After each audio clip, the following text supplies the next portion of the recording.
Doctor, so many people are familiar with omega-3, omega-6, even omega-9. Can you talk about omega-7? That's, I think, a new topic that most people maybe aren't familiar with. Well, the odd omegas appear all to have substantial benefits.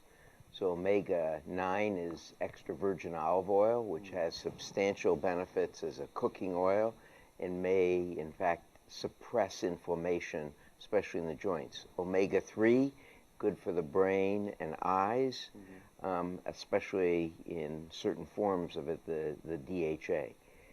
The Omega-7 is another odd omega, and there must be a special property in that they all suppress inflammation. But Omega-7 is different than Omega-3 in that it also improves insulin sensitivity. That is, it improves glucose uptake into your cells. You don't want glucose floating around loose in your blood. You want it in the cells. It decreases hepatic fat. It appears to strongly decrease triglycerides, and at the same time, as opposed to omega-3s, which often don't decrease LDL cholesterol at the same time, decreases LDL cholesterol substantially, increases the healthy HDL cholesterol, and decreases inflammation.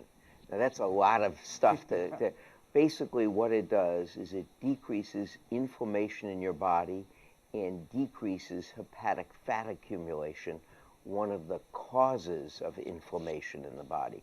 So it does a number of things that are different from both omega-3 and omega-9 and seems to do the ones it does similar to those at least as well, if not better, than the omega-3 and omega-9 do.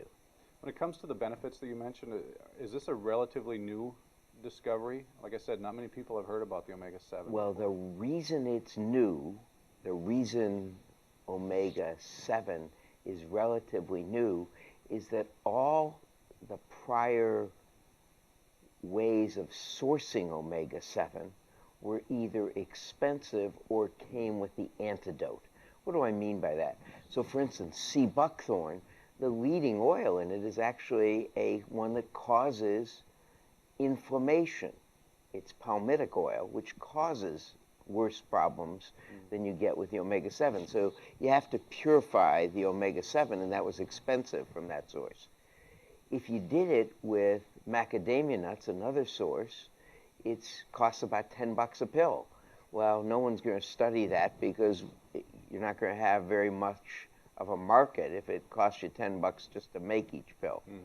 But they found a way of purifying omega-7 from a fish source that is inexpensive and reliable and purifies it so that you don't get the antagonist with it as you would with some of the other sources.